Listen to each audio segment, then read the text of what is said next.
I'm Mark Waddington. I'm a specialist residential childcare consultant in the UK, and I've come to talk a little bit about how running groups might be helpful in work with children and young people, or indeed in supporting adults who are working with them.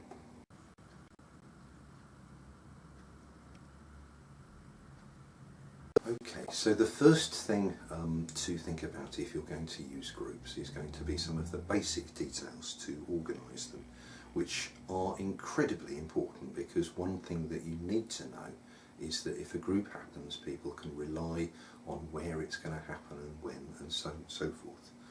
So I'd start out by making sure that the group's got a name so that people can talk about a group that is about thinking about difficulties in school or whatever it might be. A place, so people know where it is that the group's going to take place in. Precisely who's in the group, who are the members of the group, who are the people that are going to come, and how do they decide that they will, or are you going to invite them?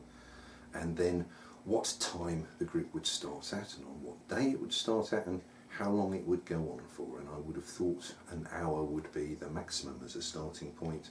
And then lastly, how many groups are you going to have? Is it going to go on every week forever, or you can have 2 groups or 4 groups, so that everyone's really clear where they stand.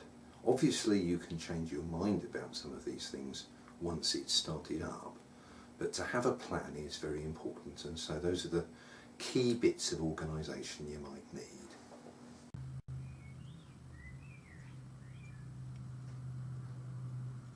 Groups can help us to think. Very often, if you're trying to work with something that's difficult or emotional or troubling, it can be quite hard to put the right words together to make sense of something. And particularly for children, if they haven't got the right words, it's very difficult not just for them to talk about what's troubling them, but even to know for themselves what it is. Now, if a child is in a room and somebody else has got a word that they can say about a similar thing that they're struggling with, and suddenly the child can think, gosh, that means something for me too, then when they come out of the room, actually they can call the thing they're struggling with by a name, and they can talk about it, and that can be helpful. And also that can be true for adults who work with troubled children, and you can find yourself trapped in something that happens again and again, and if there's another adult who happens to be in the room who's also struggled with a version of that, together you can begin to think through a different way you might go about doing it. And so there being more than one head helps people being able to think.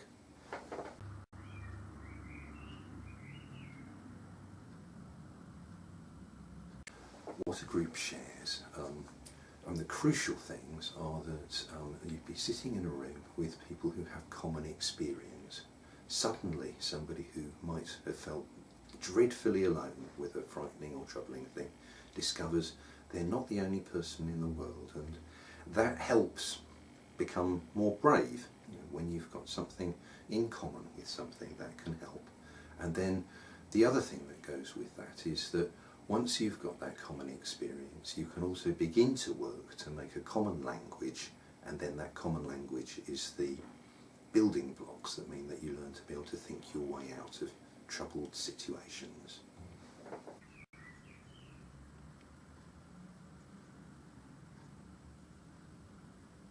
There are lots of different ways that people can find themselves talking in a group, and it's worth just considering what they might be doing as they say the words they're saying.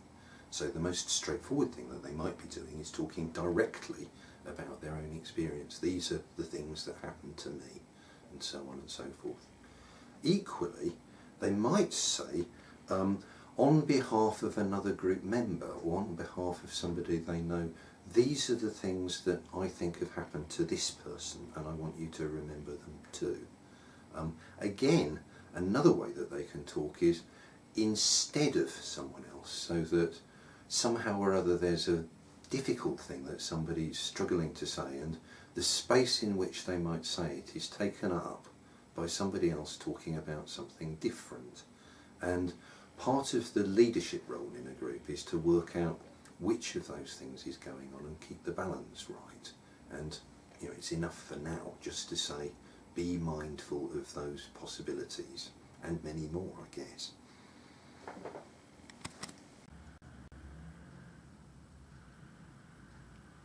Leading a group is a very particular responsibility, and what it's important that you do is take care of the space in a way that means that everybody in there is included in the right measure depending on who they are. So different people will talk different amounts, and that's quite right.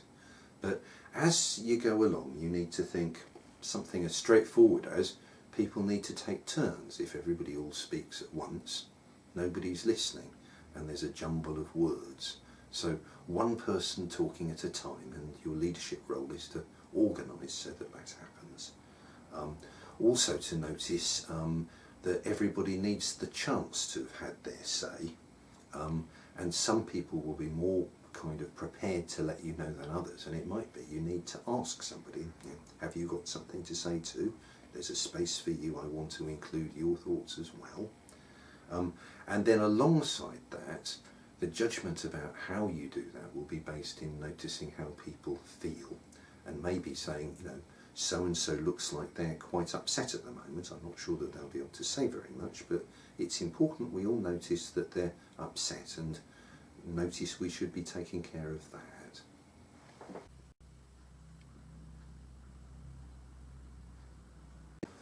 I think that it's much more straightforward to run a group in partnership with another person.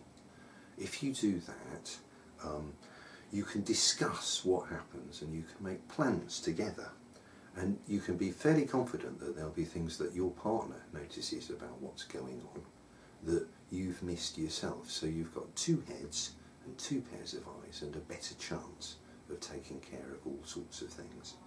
On top of that, after the group, you can talk together about how it went and puzzle about things that might have been difficult, or notice things that you've missed that you should be picking up the next time you have another group.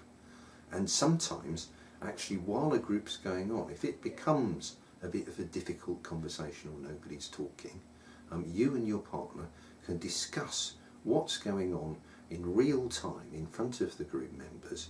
And actually that's something that can be very reassuring and helpful for them, in the sense that you're working together to make sense for everybody.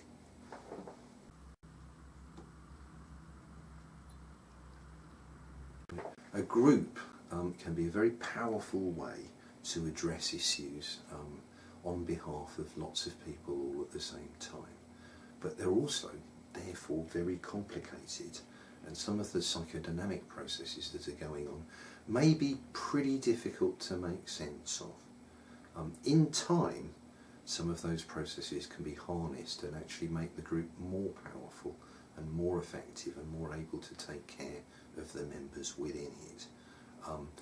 But that's something that arrives with the processes of thinking through and learning and so on and so forth. Now, I haven't begun to talk about how therapy is conducted in groups and so on and so forth now, because actually that's pretty complicated. But just being together and sharing common issues is a step in that direction, and if that's proving to be fruitful, actually there are lots and lots of resources available that can help you make your group even more effective.